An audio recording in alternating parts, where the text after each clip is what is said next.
Hey guys, welcome to SKSP updates. तो हम लोग आज लेके आ गए हैं और एक नया वीडियो जिसमें हम लोग डिटेल्स में डिस्कस करेंगे कि प्राइवेट बैंक में जो ऑपरेशन सेक्टर है उसमें क्या क्या काम होता है, और सेकंड जो सेल्स का पार्ट है उसमें क्या क्या काम है। तो मेरे पिछले वीडियो में किसी भाई ने मेरे को बोला था कि इसको थोड़ा डिस्कस करो कि ऑपरेशन में क्या क्या काम करना होता है, जो बताया जाता है वही करना होता है क्या, दूसरे कुछ काम करना होता है। तो इसी बारे में आज हम लोग डिस्कस करने वाले हैं। So stay with us, subscribe my channel and share to your friends. तो फर्स्ट ऑफ ऑल मैं ये कहना चाहूँगा कि हर एक प्राइवेट सेक्टर बैंक हो या गवर्नमेंट बैंक हो, हर एक जगह पे सेल्स का प्रेशर तो है भाई। आप जहाँ भी जाओ और जहाँ पर भी जाओगे सेल्स का प्रेशर तो रहेगा। आजकल एसबीआई के जो ब्रांच मैनेजर होते हैं या फिर पीएनबी के जो ब्रांच मैनेजर होते हैं वो भी बाहर निकल के लोन दे रहे हैं, लोन के लिए बाहर निकल रहे हैं, like life insurance, general insurance, हर चीज़ के लिए बाहर आ रहे हैं। क्योंकि अपना जो सैलरी मिलता है ना बॉस, यही मिलता है। आप अगर बैंक लोन देगा वहाँ से प्रॉफिट आएगा तभी तो सैलरी मिलेगी ना। तो सेल्स तो करना ही है, लेकिन कितना करना होता है, प्रेशर क्या क्या होता है, क्या क्या मैंडेटरी चीज़ें करना होता है, तो इस बारे में हम लोग आज डिटेल्स में बात करेंगे। तो बेसिकली जितने भी बैंक हैं ना, मैं प्राइवेट सेक्टर बैंक के बारे में ही ज़्यादा बात करूँगा। तो जितने भी प्राइवेट सेक्टर बैंक है लाइक एचडीएफसी जहाँ पे मैं जॉब करता हूँ, या फिर आईसीआईसीआई हो गया, एक्सिस हो गया, यस बैंक हो गया, स्मॉल फाइनेंस बैंक है उसमें कुछ, उज्जीवन हो गया, ये सब हो गया। सारे जितने भी बैंक हैं ना, इस सारे बैंक में जो सेल्स सेगमेंट है वो दूसरे टाइप का है। हर एक बैंक में डिफरेंट डिफरेंट टाइप का सेल्स का सेगमेंट होता है, और ऑप्स पार्ट तो बेसिकली सेम ही होता है। तो किसी किसी बैंक में प्राइवेट आरएम होता है, या फिर बहुत सारी चीज़ें उसमें इंक्लूडिंग होता है। तो आज स्पेसिफिकली हम लोग बात करेंगे कि एचडीएफसी बैंक में जो ऑपरेशन का पार्ट है इस बारे में।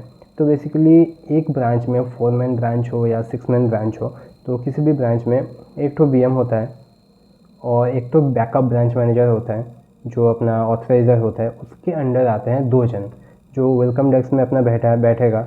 तो उसको हम कस्टमर केयर एग्जीक्यूटिव भी बोल सकते हैं, कस्टमर केयर सर्विस भी बोल सकते हैं, जो ये दोनों देते हैं। दूसरा हो गया जो अपना टेलर है, जो कैश लेन देन करता है, तो उसको भी हम कस्टमर केयर एग्जीक्यूटिव या फिर सर्विस कुछ भी कह सकते हैं। तो ये दोनों पार्ट हो गया अपने ऑपरेशन का, हो गया। अगला जो पार्ट है वो है अपना सेल्स का। वो उसमें आता है क्या, आरएम आता है जो रिलेशनशिप मैनेजर होता है, कस्टमर के साथ जो बात करता है, सब कुछ करता है, डील करते हैं, बड़ा बड़ा लोन जो होता है वो सैंक्शन करवाता है। दूसरा जो हो गया पीवी सेल्स हो गया। पीवी सेल्स मतलब जो आरएम के नीचे रहता है, और जितना भी हाई पोर्टफोलियो है वो आरएम हैंडल करता है। उसके बाद जो पोर्टफोलियो होता है उसको हैंडल करना होता है पीवी सेल्स को। ओके। अगला जो सेगमेंट है सेल्स का वो है ब्रांच सेल्स ऑफिसर कह लो उसको, तो बीएसओ। तो ब्रांच सेल्स ऑफिसर, उसको क्या क्या काम करना होता है, उसका स्पेसिफिकली काम है अकाउंट खोलना, एफडी करना, एलआई जितना भी है ये सब कुछ करना, लेकिन स्पेसिफिकली काम है अकाउंट्स खोलना। महीने में उसको 10 या जितना भी टारगेट होता है ब्रांच का, एक ब्रांच में लगभग महीने में 10 या 15 या 20 अकाउंट खोलना होता है। तो उसका एक पर्टिकुलर जितना भी 10 या 8 या 10 इस ऐसा नंबर दिया जाता है बीएसओ को, तो उसको काम करना होता है, वो खोलना होता है। और दूसरे जो बात हो गया आरएम हो गया, पीवी सेल्स हो गया, उसको भी डिवाइडेड करके दिया जाता है। बाकी जो बच जाता है वो अपने को दिया जाता है। जो अपन लोग बैठते हैं सेल्स में, जो अपन लोग बैठते हैं ऑपरेशन में, इन सबको दिया जाता है कि ये 5 अकाउंट रह गया है या 10 अकाउंट रह गया है, ये तुम तीनों को मिलकर करना होगा। एलआई का जैसा टारगेट हो गया, जैसे जीआई का हो गया, ये अपन लोगों को करना होता है। तो बेसिकली जो फ्रंट डेस्क में बैठता है और जो कैश लेता है, दोनों का काम एक ही है, सर्विस देना है कस्टमर को। फर्स्ट ऑफ ऑल जो टेलर लोग हैं जहाँ पे मैं बैठता हूँ, तो अपन का काम है सुबह जाओ, कैश निकालो, सर्विस करो। और जितना भी कस्टमर मैं हैंडलिंग कर रहा हूँ ना, उसके बीच में तो 1-2 कस्टमर को मैं अगर अच्छे से सर्विस दूंगा, पिच करूँगा, तो बॉस 1-3-4 एफडी हो या फिर जीआई का लीड हो या फिर अकाउंट्स का लीड हो, वो मिल जाता है। तो वैसा कुछ हुआ टाइप का जो प्रेशर है, जो बाहर लोग कहते हैं कि बहुत प्रेशर है, बहुत प्रेशर, ऐसा कुछ नहीं है।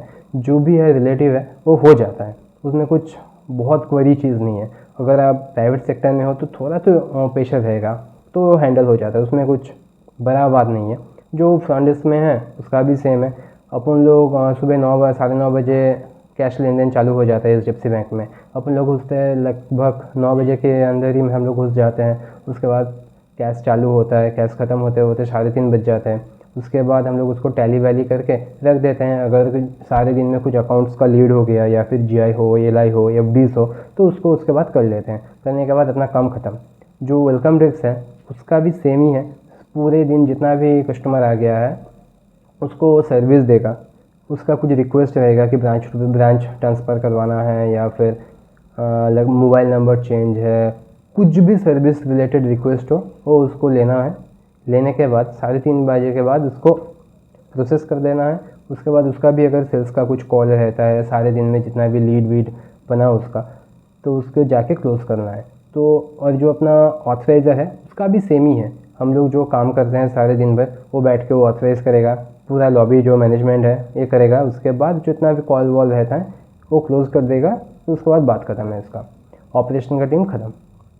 और जो सेल्स का बंदा है, जो सेल्स का बंदे लोग सारे हैं 3-4 जन हैं, तो उनका काम सुबह से लेकर रात तक होता है, क्योंकि कॉल होता है, कॉल में जाना होता है।